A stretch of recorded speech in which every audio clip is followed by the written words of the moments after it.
Good afternoon, everybody, and welcome to Zion is Back Day.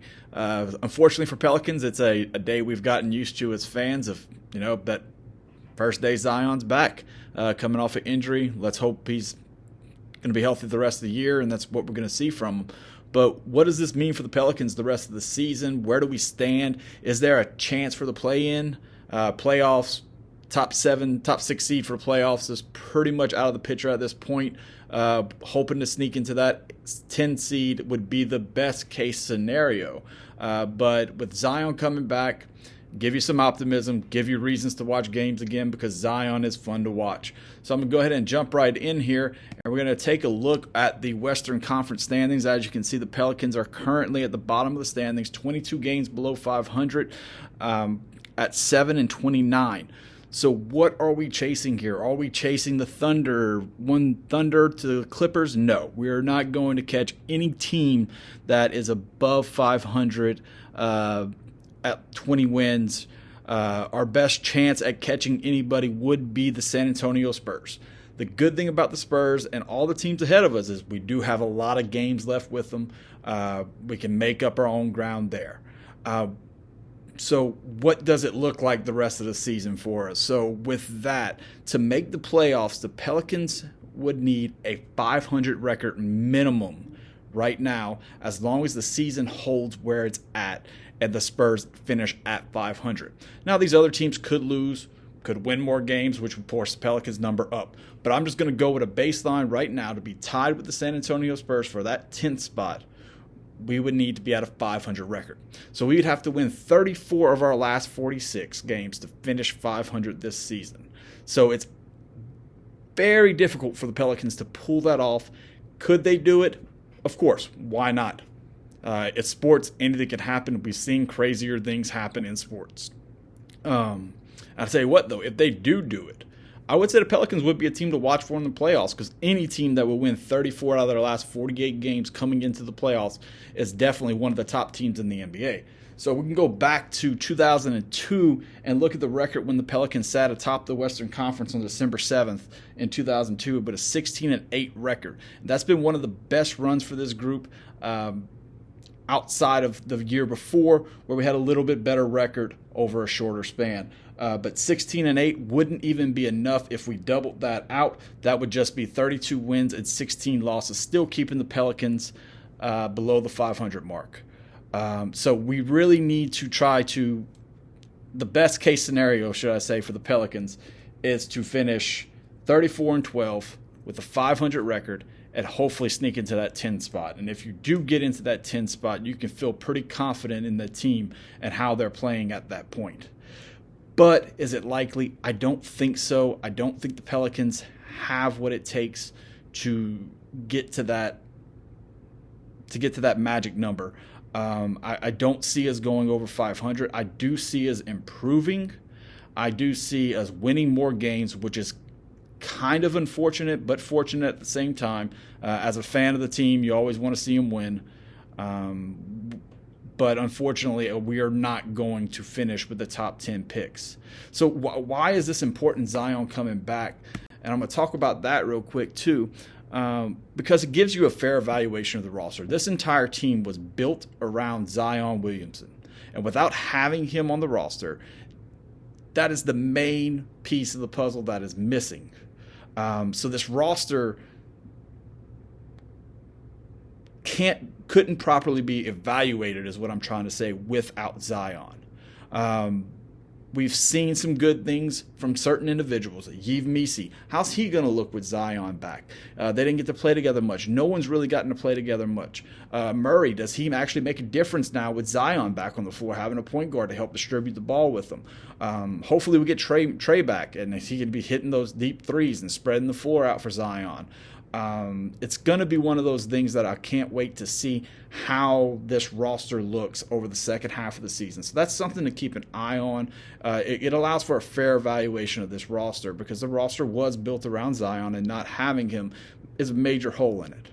And it also allows for a fair evaluation of the current coaching staff. If things continue to go downhill and not progress in a positive way the rest of the season, the Pelicans have no choice but to make changes on the coaching staff and maybe even the front office if we see that these things aren't working. And so having Zion back eliminates the excuse of, well, we didn't have a healthy roster if things don't turn out well. Now, if things roll through, does that mean we should keep Willie Green?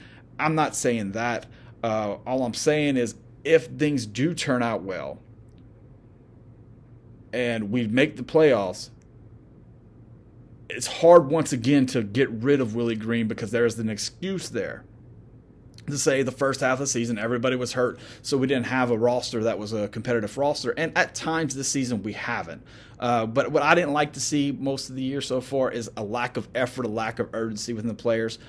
Hopefully that could come back with Zion coming here and we could pull off the miracle run and go the basically 36-8 is what I think we'd actually need to get into the play-in. What else it does is it does show me a level of buy-in from Zion. This is the type of season where you could see a star player say, you know what, I'm hurt. Why come back? Why tear my hamstring? I'm just going to go ahead and sit out, or I'm going to ask for a trade. Now's the year to do it. Everyone's talking about it anyway. I'm going to ask for a trade. I'm going to opt out. I'm going to do all these things that a star would do if they weren't bought into the city, if they weren't bought into the program, if they weren't bought into what David Griffin was selling the team and the roster. I do feel like Zion is showing a bit of buy-in coming in and saying, you know what, I'm going to play. I got healthy, I did my rehab, and I'm coming back and play. I know there's minimal chances to make the playoffs, but I'm still going to come in and I'm going to show up with my teammates. So that is something that I actually like to see out of Zion, and it, quite frankly, is impressive, and it shows me that there is a level of buy-in out of Zion at this point. Could that change? Maybe. Don't know. But there is some buy-in here because some players might not come back this season. They might just say, you know what, I'm done. I got a sprained ankle. It's going to cost me 3 weeks. It's going to cost me a month. I'm done for the season. Why re-aggravate it? Why injure it? I don't want to be here anyway.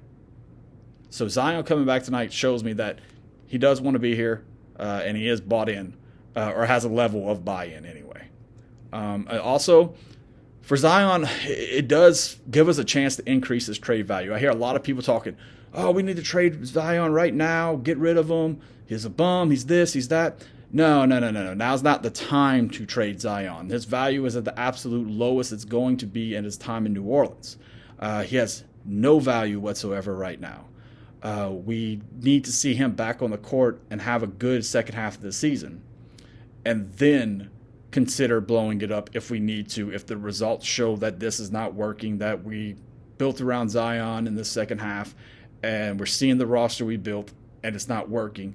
Maybe we could start putting feelers out and seeing if there's a deal in the offseason. If Zion has a good offseason, or even into next season, give it a first half of the year run with Zion and some other changes that you make, moving Brandon Ingram and getting off of CJ McCollum's contract, who, although he's been on a heater lately, but he has gone through these stretches throughout his career where he's been on heaters and then he'll cool off a little bit.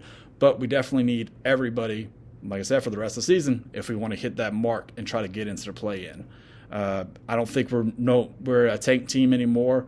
If we finish in a tank type situation, but Zion coming back and Trey healthy, CJ healthy, DeJounte healthy, we're looking at a complete rebuild of this roster, complete rebuild of everything.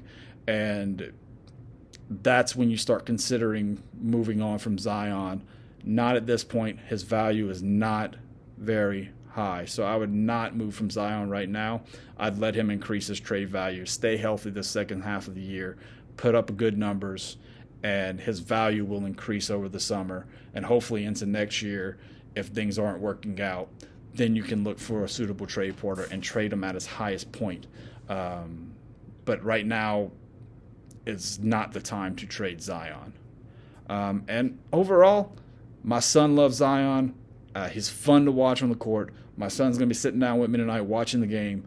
He is electric, and it's just good basketball when he's out there. I'm excited to see him play again. Hopefully we get to see a whole second half of him healthy and moving around like he was towards the end of last season, where he was starting to show us that Zion that we drafted number 1 overall. So just let me know what y'all think about Zion coming back, any of the points I made, what you think about the rest of the season. Comment below. Follow me on X and Twitter. I have my ats down there. X, Twitter. Follow me on subscribe to my YouTube channel. I do these videos for LSU. I do these videos for the Pelicans. I do these videos for the Saints.